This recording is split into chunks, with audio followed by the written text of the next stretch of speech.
Question 1. Your friend calls to make dinner plans. What do her children have on Thursday? Hello there, this is Usha. I hope you're feeling better today. Thanks for suggesting dinner with your family on Thursday. I'm sorry, but we can't come because every Thursday evening my children have an extra English class. But we would love to see you, so are you free to come to our house next Wednesday? Call me and let me know. Goodbye. Question 2. Your friend calls to arrange lunch. What day does he suggest? Hi, this is Ali. It was lovely to meet you and your wife last week. Would you both like to join us for lunch on Wednesday? We usually go to a place in town that serves very good food and it's not too expensive. If you are free, please call and let me know. I hope to see you soon. Question 3. Your colleague calls to arrange a meeting. What time does he want to meet you? Hello, I'm calling from the office about tomorrow's meeting. I know we agreed to meet at Coffee Town at 10 o'clock, but I can't get there so early. I've got another important meeting. In fact, it's with my boss at that time. She just arranged it now. Sorry about that. So, could we meet at 11:30? I hope that's okay with you. Let me know. Question 4. A colleague calls with a message from a client. When does he want to meet? Hi, it's Jeff calling from the office. I hope you're having a good day. Sorry to call you on your day off, but one of your clients has asked to meet you on Thursday afternoon at about 3:30. He wants to discuss the changes to the budget. I don't know if you are available then. Could you call him back tomorrow on 111-498-2349? Thanks. Question 5. Your mother calls to ask you to buy something. What do you need to buy? Hi, it's Mum here. I hope work is going okay today. Your grandparents are coming for dinner tonight at about 7:30. On your way home, please can you go to the shop and buy some food? You don't need to get anything special. Just make sure it's not too expensive. I'm sure you have a good idea what they like. Anyway, thanks a lot. See you later. Question 6. You hear two people talking about what to eat. What do they decide to have? Hey, where should we eat out tonight? I don't want Italian food again. I fancy a change. Something different. How about Indian for a change? Well, I had that yesterday for lunch. Oh. We could have fish and chips. Oh, you're not too keen on fish, are you? No, I'm not. And we went to a Chinese last week. OK, I'll reserve a table at the Indian then. Question 7. Emily is talking about her future. What is her plan for when she finishes school? Well, I could go travelling to India for 3 months, or I could also start working with my brother in his shipping company. I've also thought about starting my own company, but I don't have the money at the moment. Perhaps in the future. So, I've decided to go straight to university and start studying medicine. Question 8. A woman calls her friend. Why is she calling him? Hello? Carlos? I'm calling because I won't have another chance. My bus leaves any minute. My holidays this summer were great, even though it was sad saying goodbye to everybody. I couldn't find you when I was leaving this morning, so that's why I'm calling. I'm sorry we couldn't meet for a coffee, but I hope to see you soon.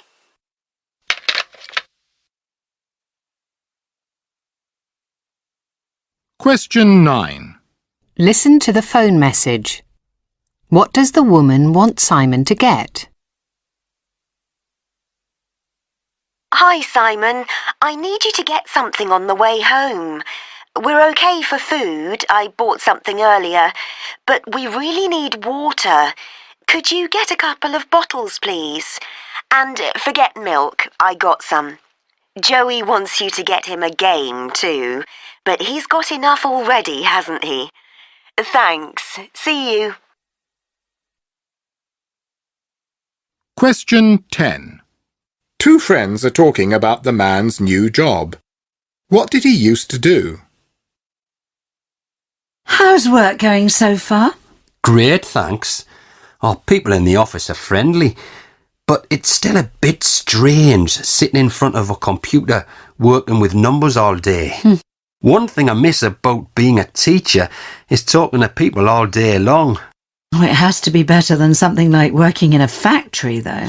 And it's a lot less stress than being a doctor. I don't know how you do it. Question 11. Listen to a conversation about a new teacher. Which word correctly describes the teacher? What's your new teacher like? Is she kind? I wouldn't say she's kind, but she isn't mean. She gives us extra work to take home every day, but it's never too much. You're lucky. My teachers give me a lot of homework and never enough time to do it in. Your teacher sounds quite fair. Yes, I suppose that's a good way to describe her. Question 12. A woman talks about her holiday. What was the best thing about where she stayed? When I arrived, I couldn't believe my eyes. The beach was so beautiful. The sun was shining and the pool looked so welcoming. Oh, and my room was perfect, with a great view of the sea, quite a luxurious shower area, and I had the most comfortable bed I've ever slept in. The restaurant and dining area were really pretty too, with lots of colourful flowers and ribbons everywhere. Every meal was wonderful, and the variety of dishes was like nothing I've ever seen before. That was what made it so memorable. All in all, it really was absolute heaven. Question 13. Listen to a radio book club. What is the woman's opinion of the book? This was not the easiest review I've ever done, I'm afraid, given the complexity of the subject matter. This book was moving in so many different ways. Perhaps the most touching thing of all for me was the relationship between the main character and her daughter. The way they could not express their affection for one another was incredibly heartbreaking. The plot also was terribly convoluted. You think that there will be no end to all the things that happen to the families. The unrelenting, gloomy descriptions of the landscapes throughout the book also make it a rather depressing read. They're simply too gothic and over the top. Question 14. Listen to a programme about advertising. In the speaker's opinion, what do adverts not guarantee?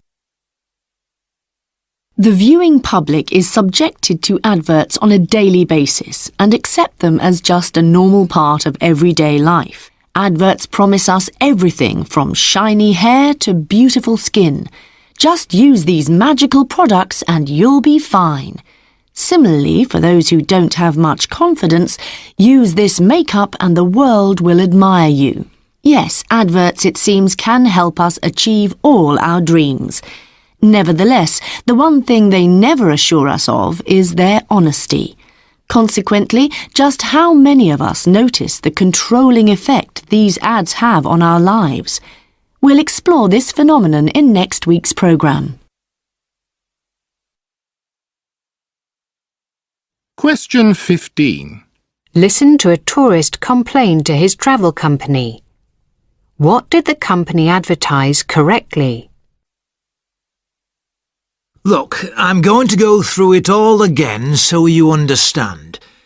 Your company advertised this holiday resort as a heaven on earth with guaranteed sun and fun. If I'm not mistaken, that would suggest the place had constant sunshine and entertainment, right? Wrong. There's nothing entertaining about watching it pour with rain every day. And, if I'm not mistaken, delightful local food doesn't mean cold French fries with every meal. Oh yeah, one thing your brochure didn't get wrong was the extra charges. We had to pay tax on everything. Now do you understand why we want our money back? Question 16. Listen to a climbing instructor give instructions. Which route is the hardest? I didn't explain that very well, so I'll just go over it again. Remember, wall climbing is a safe leisure activity if you follow the basic rules. There are 4 different routes on this particular wall. We've coloured the hand grips on each route according to the level of difficulty. Don't forget, you should never attempt the blue until you have successfully completed the lower levels. You need to master both white and green before moving on to the more challenging orange. Take your time with this one as it really isn't easy. Only then can you tackle the hardest level. Are there any questions? Question 17. A radio presenter recalls his first day at school. What frightened him? Well, tomorrow, as you know, is the first day of the school year. I recall my first day with some embarrassment. We'd walked to the school with my older sister, and I was jolly enough to start with. Neither the noise in the schoolyard nor the older kids were that troubling. But when she took me to my class and said goodbye, my confidence disappeared. I began to cry uncontrollably. I felt scared and all by myself. Also, the teacher took an instant dislike to me, and I her. I remember she had a loud voice. The more I cried, the more irritated she became. Question 18. Listen to a woman talking about her education. What did she enjoy most at school? I went to, I guess you call it a progressive school. We studied the usual subjects, there was no escaping that, but on Wednesday afternoons we could choose what we wanted to do. Some chose sports. Now, I liked sports, but was never that competitive. Painting was fun, and the teacher said I was quite good, too. Physics and chemistry were more for the scientific minds. However, I never really found anything more satisfying than getting my instruments out and playing away with the others in the group. Question 19. Listen to 2 friends talking about a film. What did they think of the film? Well, that wasn't what I expected at all. I know, me neither. I thought it was supposed to be romantic. I'm glad it wasn't. But it was really slow moving. Not much seemed to happen. I don't think so. It was okay to begin with, just the end was strange. True. It was complicated. Then it just went on and I couldn't follow it anymore. I don't even remember what the point of it was now. I got completely lost. Question 20. Eva is talking to her colleague about her holiday. Did she enjoy her time? Hi, Eva. How was your holiday? Oh, well, it was certainly interesting. I've never experienced anything like it. Everything is radically different from here. The language, the customs, the cuisine, you name it, it's different. When we arrived, it was absolutely freezing. We had to wear all our clothes at once. Oh. Then we flew south for a few days, which was much better, but then Pavel got a ghastly stomach upset, so we couldn't do much.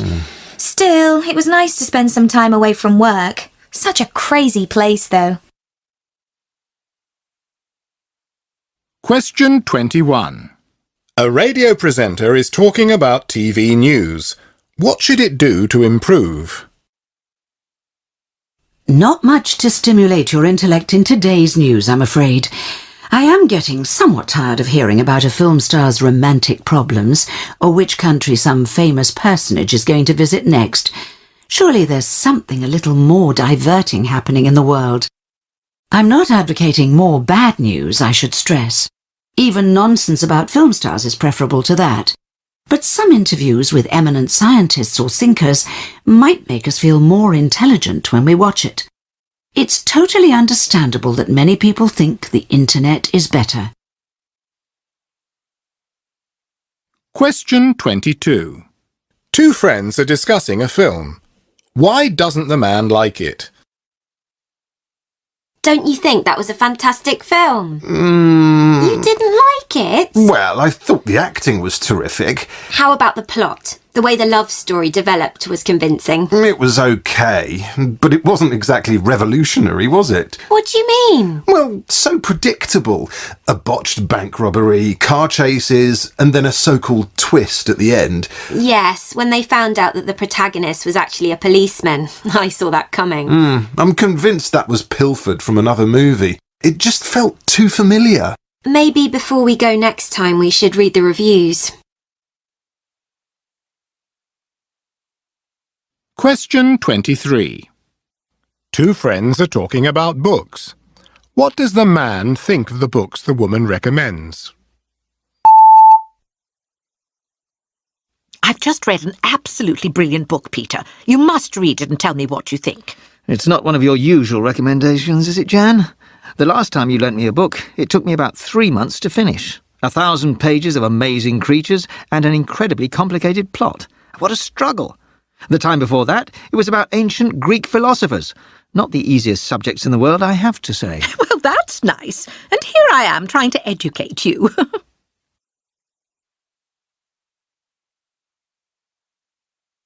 Question 24. Listen to the radio interview. Which type of issue does the man's charity deal with? Today we have in the studio Dieter Klein, one of our most renowned aid workers and fundraisers.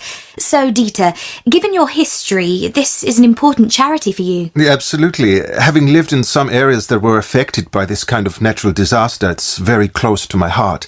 And there have been some extreme cases recently. How was it last time you were there? Is your charity helping? Definitely. Many people have lost their homes, so it's nice to give something back. Paradoxically, in these circumstances, clean water is the minimum people need to survive. It's not a question of genes or chance. Interesting. Now moving on to the situation. Question 25. Listen to two colleagues talking about a work event. Decide what that event is. I can't believe we only have 3 days left. I know. We have to impress. Have you got the refreshments? I ordered them yesterday. Excellent. Everyone in the franchise has been invited and you sent out the amended agenda? Yes, and the room is booked. Great. So you need to make sure the PowerPoint is ready and you practice your speech beforehand. Make sure you welcome him properly. He's such an influential character. Hypothetically, he could make or break this company, or force us to amalgamate. I'd better practice on you later. Sure. Let's meet in the green room at 5.